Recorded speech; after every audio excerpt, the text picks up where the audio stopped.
Subject है land law और इसका नेक्स्ट जो टॉपिक है वो है explain the ground for the eviction of tenant under the Rajasthan rent control act 2001। Rajasthan किराया निरंतर अधिनियम 2001 के अंतर्गत किराएदार की बेदखली के आधारों की विवेचना कीजिए। मतलब किराएदार को जो टेनेंट है, ठीक है, उसको कैसे मकान से बेदखल किया जा सकता है, उसके एविक्शन के जो ग्राउंड है उसके बारे में क्वेश्चन आ जा सकता है। ठीक है, उसके आंसर में यह बताया कि जो राजस्थान रेंट कंट्रोल एक्ट 2001 है उसके सेक्शन 9 में ये प्रावधान किया गया है। ठीक है, और जो पुराने वाले एक्ट है उसमें कौन से सेक्शन में थी? 13 में। ठीक है, आप न्यू वाला लिख सकते हो।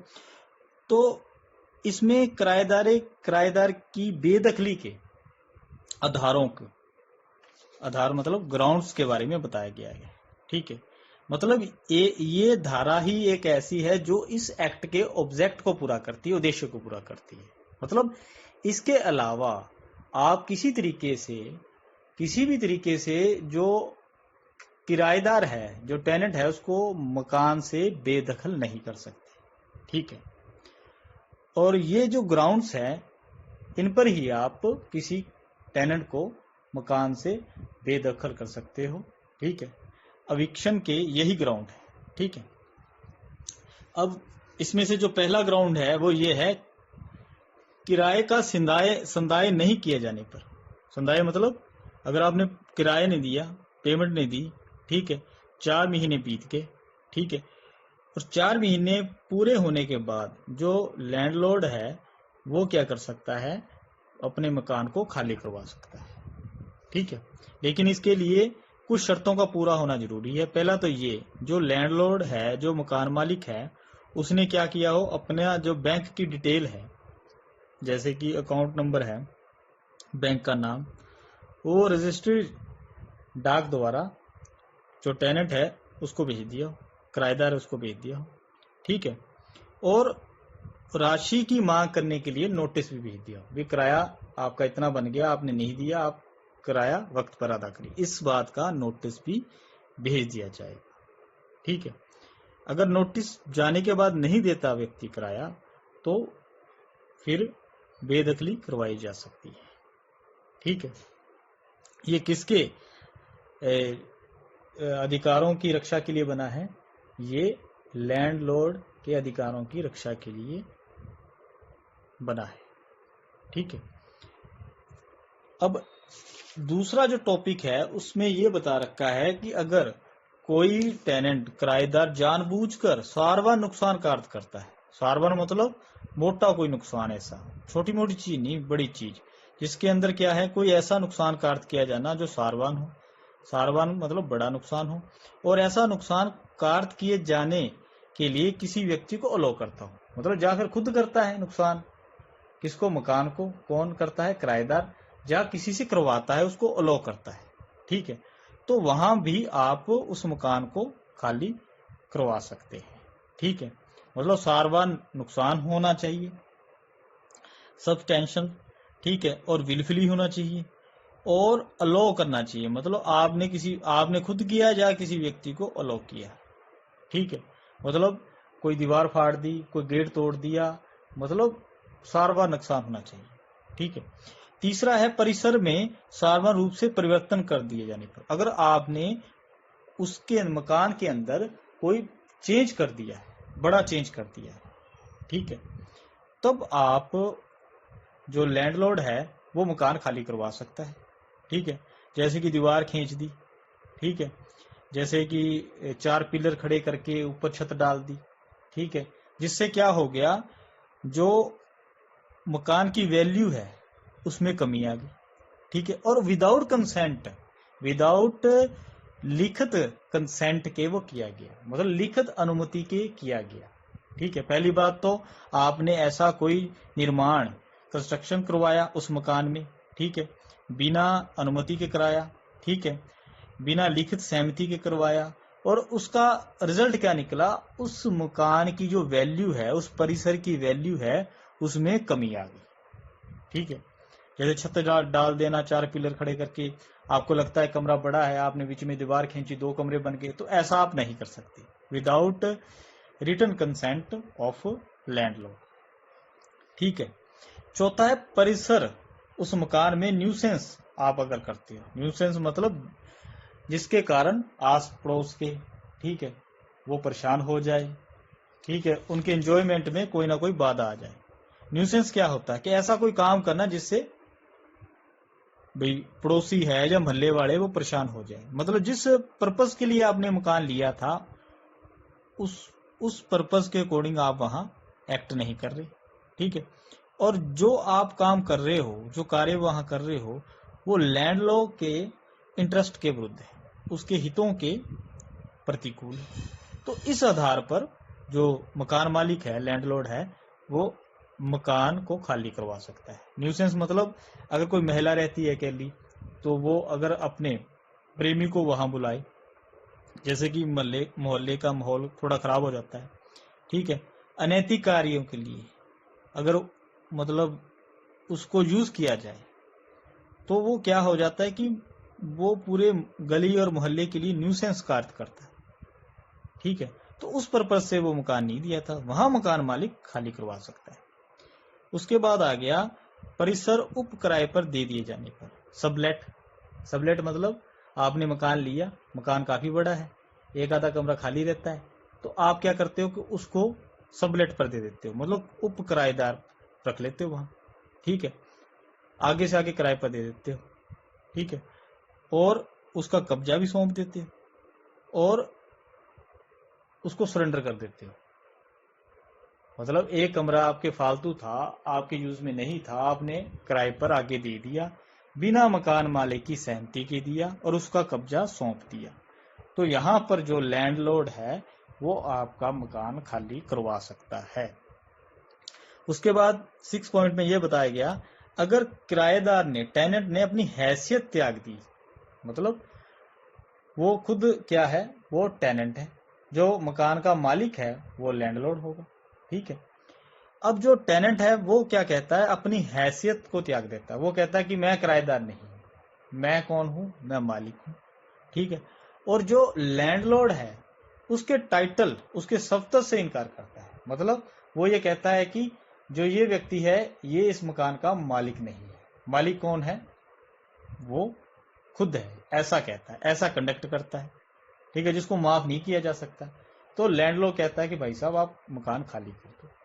मतलब जब अपनी जो हैसियत है, मतलब जो उसका अपनी हैसियत है जो टेनेंट की, उससे इनकार कर दे, अगर वो कहे कि मैं टेनेंट नहीं हूं, और जिसका मकान है, जो लैंडलॉर्ड है, उसको कहे कि ये इस मकान का मालिक नहीं है, और इस कंडक्ट को माफ नहीं किया जा सकता, लैंडलॉर्ड इस आधार पर उस मकान को खाली करवा सकता है, बेदखल कर सकता है टेनेंट को।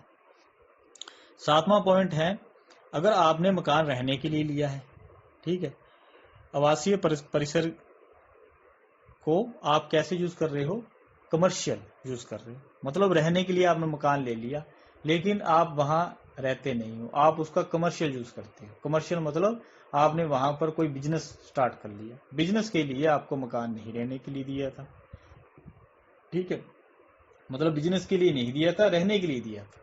मान लो भी आपने आटा चक्की लगा ली, कोई छोटी सी फैक्ट्री लगा ली, कुछ मशीनें लगा ली, कोई कारखाना छोटा सा खोल लिया, तो आप उस मकान का क्या कर रहे हो, आप उसका कमर्शियल यूज कर रहे हो। उस पर्पज के लिए मकान आपको नहीं दिया गया था, मकान आपको रहने के लिए, आवास के लिए दिया गया था। इस आधार पर जो लैंडलॉर्ड है वो आपका मकान खाली करवा सकता है।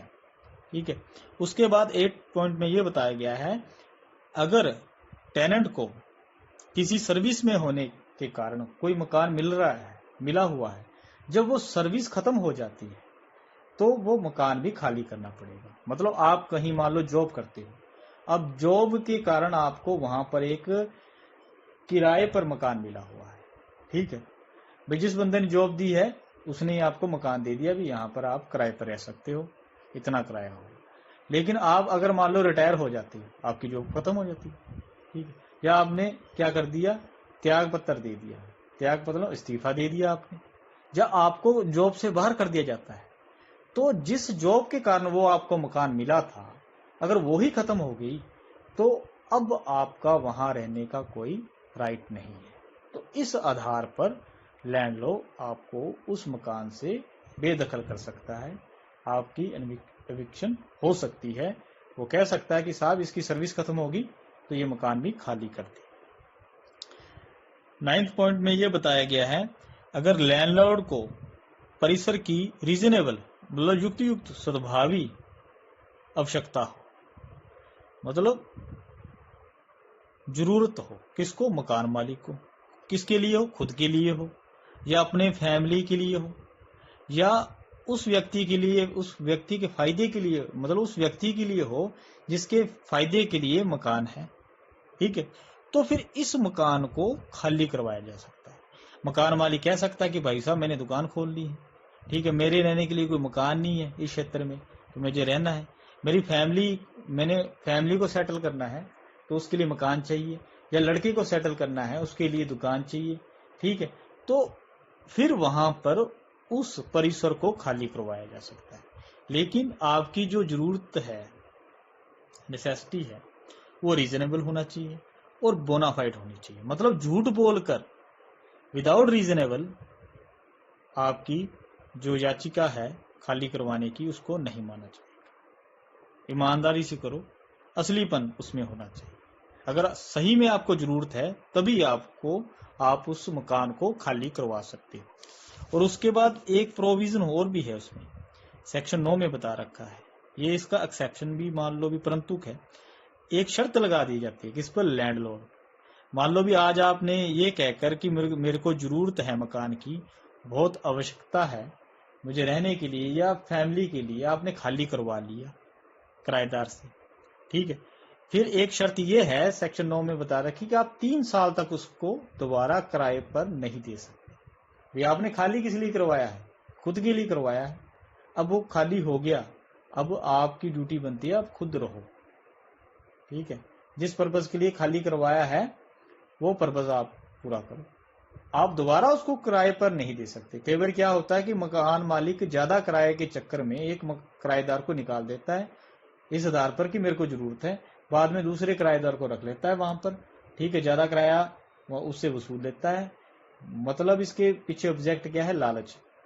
ठीक है, अब यहाँ पर ये जो कंडीशन है ये कहती है कि वो 3 साल तक दोबारा उसको किराए पर नहीं दे सकता। अगर 3 साल के अंदर वो दोबारा किराए पर दे देता है, तो पहले वाला जो किराएदार है जिसको बेदखल किया गया वो दोबारा आ सकता है, री एंटर कर सकता है और कह सकता है कि साहब इसने झूठ बोलकर दुकान खाली करवाया, इसने दोबारा 3 साल के अंदर दे दिया, मेरे को दोबारा कब्जा उस मकान का चाहिए। क्लियर? उसके बाद नेक्स्ट पॉइंट में यह बताया गया है कि किराएदार द्वारा उपयुक्त परिसर बना लिए जाने पर, मतलब जो टेनेंट है वो किस लिए मकान में रह रहा है? क्योंकि उसके पास मकान नहीं है, इसलिए उसने किराए पर ले रखा है। अगर मान लो भी टेनेंट ने, किराएदार ने खुद का मकान बना लिया, ठीक है, और उसका कब्जा भी उसको मिल गया, कंट्रोल सारा मिल गया, या उसको किसी तरीके से कोई मकान उसको अलॉट हो गया, अब उसकी ड्यूटी ये बनती है कि भाई साहब आप मकान खाली करो। इसलिए लैंडलॉर्ड उसको कह सकता है कि आपका मकान बन चुका है, कब्जा भी आपको मिल चुका है या अलॉट हो चुका है, तो आप कृपया इस मकान को खाली कर दें। तो इस आधार पर बेदखली भी की जा सकती है किसकी? टेनेंट की। ठीक है, उसके बाद नेक्स्ट पॉइंट ये है, 6 महीने तक उस मकान का यूज नहीं किए जाने का, उस परिसर का। मतलब आपने कोई मकान या परिसर कैसे रेंट पर लिया है, विदाउट रीजनेबल कॉज आप 6 महीने उसका यूज नहीं करते। मतलब रहने के लिए लिया है लेकिन आपने ताला लगा दिया, कब्जा ले लिया, लेकिन वहां कोई नहीं रहता। जिस पर्पज के लिए लिया है वो हो ही नहीं रहा, मतलब वो आप काम कर ही नहीं रहे। रहने के लिए लिया है, आप वहां रह ही नहीं रहे, तो फिर क्या होगा? फिर बेदखली का केस आप पर हो सकता है, आपको बाहर किया जा सकता है कि साहब जिस पर्पज के लिए लिया था वो पूरा नहीं कर रहे, मतलब रहने के लिए लिया था मकान और विदाउट रीजनेबल कॉज, ठीक है, उसका यूज नहीं कर रहे। लेकिन अगर रीजनेबल कॉज है तो आप 6 महीने भी उसको क्या कर सकते हो, बिना यूज के छोड़ सकते हो। जैसे कि एक फौज में फौजी है, वो ड्यूटी पर है, 6 महीने छुट्टी नहीं मिलती, 6 महीने बाद आता है, तो उसमें क्या है कि 6 महीने बाद आता है तो भी वो रह सकता है, तो उससे मकान खाली नहीं करवा सकते इस आधार पर, क्योंकि ये क्या है, रीजनेबल कॉज। कोई व्यक्ति बाहर गया हुआ विदेश, 6 महीने बाद लौटता है, ये भी रीजनेबल कॉज है। विदाउट रीजनेबल कॉज आप 6 महीने तक उस मकान का यूज नहीं करते, तब बेदखली हो सकती है।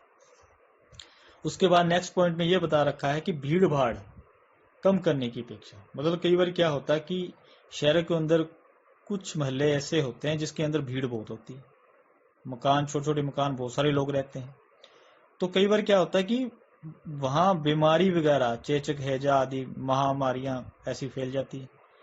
ऐसी स्थिति में, ऐसी परिस्थितियों में वहां पर भीड़ कम करने के लिए जो वहां की अथॉरिटी है, ठीक है, प्राधिकारिक द्वारा, वहां के ऑफिसर है उस इलाके के, उस मकान को खाली, मतलब वहां भीड़ कम करने के लिए मकानों को खाली करवाने के लिए ऑर्डर दे सकते हैं कि यहाँ से जो किराएदार है उनका पलायन किया जाए, मतलब उनकी भीड़ कम की जाए, उनसे मकान खाली करवाया जाए। मेन ऑब्जेक्ट क्या है, ऐसी बीमारी को फैलने से रोकना, ठीक है। उसके बाद है, अगर जो लैंड लॉर्ड है उसने कोई मकान पर क्या कराना है, निर्माण, कंस्ट्रक्शन कराना है, जो मकान के लिए बहुत जरूरी है, मतलब भी कोई सुधार स्कीम आ गई या विकास स्कीम है, ठीक है, उसके अंदर स्टेट गवर्नमेंट है या किसी स्थानीय कोई प्राधिकरण है के अनुरोध पर, मतलब अगर इन्होंने आपसे अनुरोध किया है तो आप उसको क्या कंस्ट्रक्शन के लिए खाली करवा सकते हैं। या जो मकान है वो ऐसी जर्जर हालत में है जो ह्यूमन बीइंग के रहने के लिए क्या है, सेफ नहीं है, मानव निवास के लिए सेफ नहीं है, ठीक है, असुरक्षित है। मान लो भी दीवार है वो गिरने वाली है, लेंटर है वो फट चुका है, गिर सकता है कमर्जी, तो वो मानव व्यक्ति के लिए, जो वहां रहते हैं किराएदार, उनके लिए वो सेफ नहीं है, तो वहां खाली करवाया जा सकता है इस आधार पर, और उसकी रिपेयर करवाई जा सकती है, कंस्ट्रक्शन के लिए उसको खाली करवाया जा सकता है। तो ये मेन आधार है जिस पर एक टेनेंट की बेदखली हो सकती है, मतलब किराएदार को उस मकान से बाहर किया जा सकता है, ठीक है। उसके अंदर पहला था, किराया ना दिए जाने पर कितने महीने, 4 महीने तक किराया नहीं देते तो खाली करवा लिया जाएगा। अगर जानबूझकर कोई डैमेज करते हो किसको, मकान को, या अलाउ करते हो डैमेज करने के लिए तो खाली करवा लिया जाएगा। या आप उस मकान में कोई चेंज ला देते हो, कोई बड़ा चेंज, दीवार खींच दी, लेंटर डाल दिया या कुछ ऐसा जिससे कि उसकी वैल्यू कम होगी, तो खाली करवा लिया जाएगा टेनेंट से। या आप न्यूसेंस कार्य करते हो, टेनेंट द्वारा न्यूसेंस किया जाता है तो खाली करवा लिया जाएगा। या आप सब लेट पर देते हो, मतलब आप किराएदार हो और आगे विदाउट परमिशन किसकी, लैंडलॉर्ड की, आप उसको आगे किराए पर दे देते हो तो खाली करवा लिया जाएगा। उसके बाद ये बता दिया कि आप अपनी हैसियत से त्याग, मतलब अपनी हैसियत का त्याग कर देते हो। आप ये कहते हो कि मैं किराएदार नहीं, मैं मकान मालिक हूं, और जिस व्यक्ति का मकान है, जो उसका ओनर है, उसको कहते हो कि ये इस प्रॉपर्टी का मालिक नहीं है, उसके टाइटल से इनकार कर देते हो, तो इस आधार पर मकान खाली करवाया जा सकता है, ठीक है। आपने मकान किसके लिए, रहने के लिए लिया है, और आप उसका क्या कर रहे हो, कमर्शियल यूज, तो भी खाली करवाया जा सकता है। अगर किराएदार को मकान इसलिए बना है, मिला है कि वो एक सर्विस में है, अगर सर्विस खत्म भी हो जाती है रिटायरमेंट के थ्रू, या उसको बाहर कर दिया जाता है या इस्तीफा दिया जाता है, तो वो मकान भी खाली करवाया जा सकता है, ठीक है। अगर लैंडलॉर्ड को जरूरत है उस मकान की तो भी खाली करवाया जा सकता है, गुड फेथ में एप्लीकेशन, रीजनेबल हो उसका कारण, ठीक है। तो ये है। और उसके बाद ये बताया गया कि किराएदार द्वारा अगर अपना मकान बना लिया, उसका कब्जा मिल गया है, तो उसको खाली करना पड़ेगा। अब तो उसके पास मकान आ गया, पहले तो नहीं था, अब उसको जरूरत नहीं है, तो उसको खाली करवा सकता है कौन, लैंडलॉर्ड। अगर 6 महीने तक उस मकान का यूज ना किया जाए जिस पर्पस के लिए मकान लिया था, मतलब रहने के लिए लिया था, लेकिन कोई व्यक्ति उसमें रह नहीं रहा, खाली पड़ा है, तो वहां भी लैंडलॉर्ड खाली करवा सकता है। अगर रीजन है, रीजनेबल कॉज है, तो नहीं करवाया जा सकता। ठीक है। भीड़ भाड़ कम करने के लिए खाली करवाया जा सकता है। कई बार ऐसा एरिया होता है जहां बहुत सारे व्यक्ति रहते हैं, बहुत सारे किराएदार रहते हैं, तो वहां बीमारी फैल जाती है या कुछ ऐसा हो जाता है जिस कारण भीड़ कम करनी पड़ती है, तो उस आधार पर भीड़ कम करने के लिए मकान को खाली करवाया जा सकता है। अगर जरूरी है, निर्माण कार्य है, कंस्ट्रक्शन जरूरी है, ठीक है, किसी स्कीम या विकास स्कीम के अकॉर्डिंग, या मकान ऐसा है जर्जर हालत में जो किसी के रहने के लिए सेफ नहीं है, तो वहां पर आप उसको खाली करवा सकते हो कि साहब दीवार कम मर्जी गिर सकती है, छत कम मर्जी गिर सकती है, इसकी हालत खराब है, तो खाली करवा सकते हैं। तो ये जो आपका टॉपिक है यहाँ पर पूरा होता है। ठीक है। क्वेश्चन आपसे पूछ लेंगे भी किराएदार की बेदखली के आधार क्या है। ठीक है। भी ग्राउंड क्या है एविक्शन के। ठीक है। टेनेंट की एविक्शन के ग्राउंड्स क्या है, ये पूछ लिया जाएगा, तो आप उसमें ये पॉइंट लिख सकते हैं। आपका टॉपिक पूरा होता है।